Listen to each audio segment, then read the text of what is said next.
Um dia de cada vez caminhando pela palavra de Deus com reflexão, propósito e vida real. Seja muito bem-vindo ao Bíblia 365 na prática.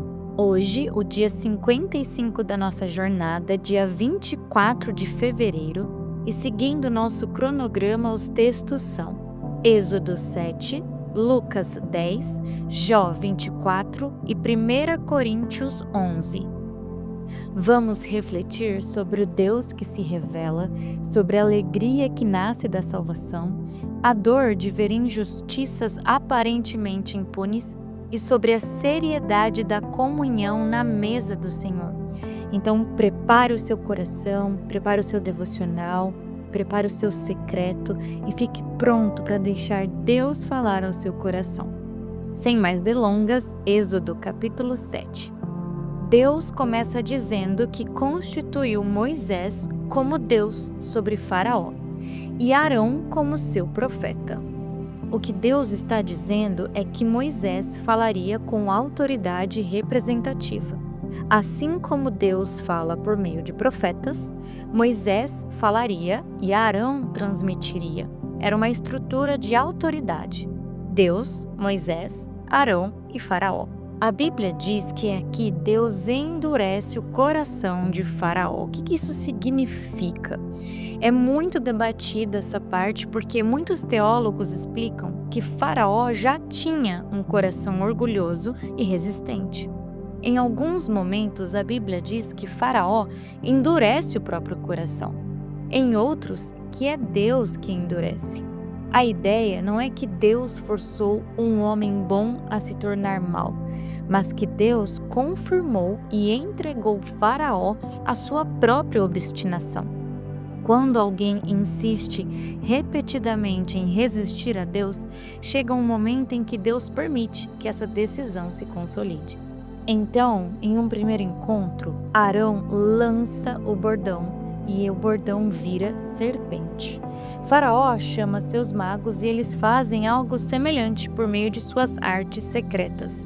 Alguns dizem que poderiam ser truques, ilusionismo avançado ou até mesmo a atuação demoníaca permitida dentro de alguns limites lá da época. O texto não explica como, mas deixa claro que a serpente de Arão engole as deles. O poder de Deus domina nessa cena, mas mesmo assim o coração de Faraó se endurece. Vem então a primeira praga. O Nilo era a fonte de vida do Egito. Era também divinizado, haviam deuses associados a este rio. Quando Deus transforma a água em sangue, ele não está apenas causando um desastre natural, ele está confrontando o sistema espiritual do Egito. O texto diz: assim saberão que eu sou o Senhor. A praga atinge o rio, canais, reservatórios, vasos de madeira, pedra. Os peixes morrem, o rio fede, não há água potável durante 7 dias. Os magos conseguem imitar este fenômeno, mas não conseguem revertê-lo. Eles não conseguem restaurar o rio Nilo. O poder de Deus não compete, ele simplesmente prevalece. E a frase que se repete para este capítulo é: assim saberão que eu sou o Senhor. A libertação de Israel não é apenas sobre saída do Egito, é sobre revelação da identidade de Deus. E partindo para Lucas, capítulo 10, agora Jesus envia 70 discípulos. E antes de enviá-los, ele declara: a seara é grande, mas os trabalhadores são poucos. A necessidade não é de colheita, a colheita já está pronta. Temos muitas demandas em relação a isso. A nossa falta é de trabalhadores. E ele manda pedir ao Senhor da seara. A obra é de Deus, o envio é de Deus, o fruto é de Deus. Aqui nesse projeto que estamos fazendo, estamos exercendo a disciplina da leitura da palavra, mas não podemos nos esquecer da disciplina da oração. Precisamos falar com o Senhor da seara. Mais para frente, Jesus cita 3 cidades: Corazim, Betsaida e Cafarnaum. Essas cidades viram muitos milagres. mas não houve arrependimento proporcional à revelação recebida. Eles foram duros de coração, assim como vimos em Êxodo com Faraó. Rejeitar Cristo após ver sua obra é algo muito sério. Mas Jesus não finaliza este capítulo triste. Jesus finaliza este capítulo feliz.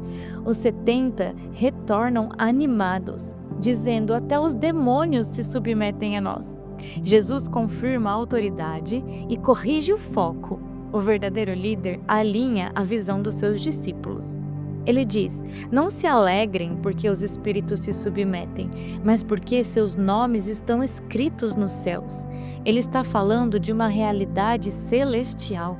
A maior alegria não é o poder exercido ou o que fazemos para Deus, é a salvação recebida e a alegria de pertencermos a Ele. E então Jesus se alegra profundamente no Espírito Santo. Ele celebra que o Pai revelou essas coisas aos pequeninos. E ele diz aos discípulos: vocês são bem-aventurados porque os olhos de vocês veem o que muitos profetas gostariam de ver. Eles estão vivendo o cumprimento das promessas que profetas e reis desejaram. Eles estavam vendo o próprio Messias. E então Jesus conta uma parábola, que é a parábola do bom samaritano. Um intérprete da lei pergunta: quem é o meu próximo? E Jesus conta esta parábola. Um homem é assaltado. Um sacerdote passa, um levita passa. Ambos religiosos conheciam a lei, mas eles não param. E quem para é um samaritano, que era desprezado pelos judeus. Teologicamente, isso é chocante, porque Jesus quebra barreiras aqui. O samaritano vê, se compadece, aproxima-se, cuida, paga e ainda promete voltar. Então Jesus declara ao intérprete: vá e faça o mesmo. Por fim, quero destacar um ponto importante da história de Marta e Maria. Marta recebe Jesus em casa, é ela quem abre a porta. Mas ela fica ali servindo, trabalhando, organizando, enquanto Maria senta-se aos pés de Jesus para ouvi-lo. Marta reclama: Senhor, não te importas? E Jesus responde, imagino eu, com ternura: Marta, Marta, você anda inquieta. Maria escolheu a boa parte. Jesus corrige a ansiedade que rouba a presença. Foi Marta quem abriu a casa, mas foi Maria quem abriu o coração. O serviço é importante, mas ele tem a sua hora. Devemos trabalhar para ele, mas sem perder o nosso lugar aos pés dele. Partindo agora para Jó, capítulo 24. Jó responde a uma ideia que seus amigos defendiam, que o ímpio é sempre punido e rapidamente. Jó discorda. Ele diz: se Deus julga todas as coisas, por que tem tanta injustiça acontecendo agora e não tem intervenção? O capítulo é um lamento sobre uma aparente demora. Ele começa perguntando: por que o Todo-Poderoso não determina tempos de julgamento? Lembra que vimos que nessa época de Abraão, de Isaac e de Jacó, Deus ele havia se revelado como Deus Todo-Poderoso? É o que Jó declara aqui. Jó descreve crimes sociais. Pessoas tomam terras, roubam rebanhos, oprimem órfãos, exploram viúvas, forçam pobres a trabalhar. Jó está revelando um mundo onde os poderosos esmagam os vulneráveis, mas continuam prosperando.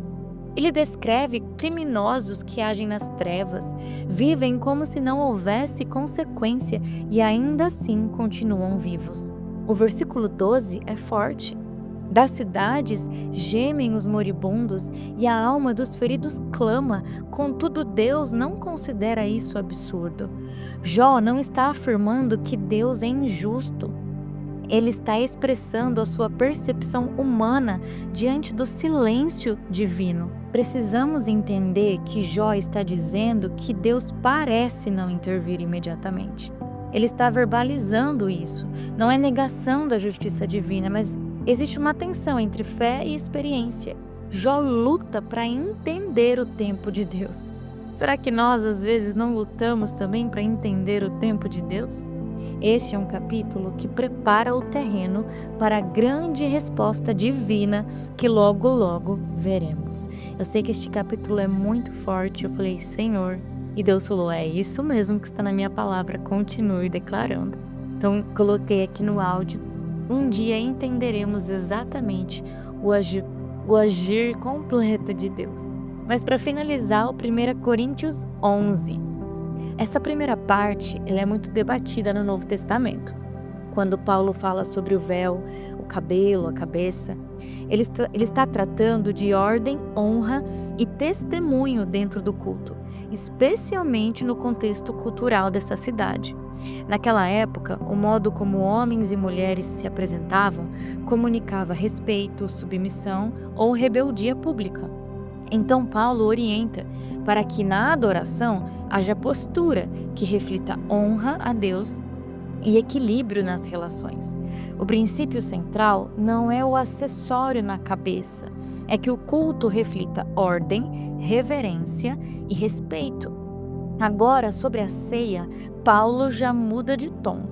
Ele diz, não posso elogiá-los, porque quando se reúnem há divisões, exclusão, egoísmo. Uns comem antes do que os outros. Quando vocês se unem é mais para pior do que para melhor. Eles estavam transformando a ceia em um jantar desigual. E Paulo diz algo forte. Quando vocês se reúnem, não é para comer a ceia do Senhor. A atitude estava errada. Então Paulo começa a explicar o que é realmente a ceia.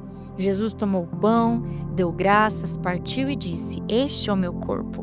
Depois tomou o cálice e disse, este cálice é a nova aliança no meu sangue.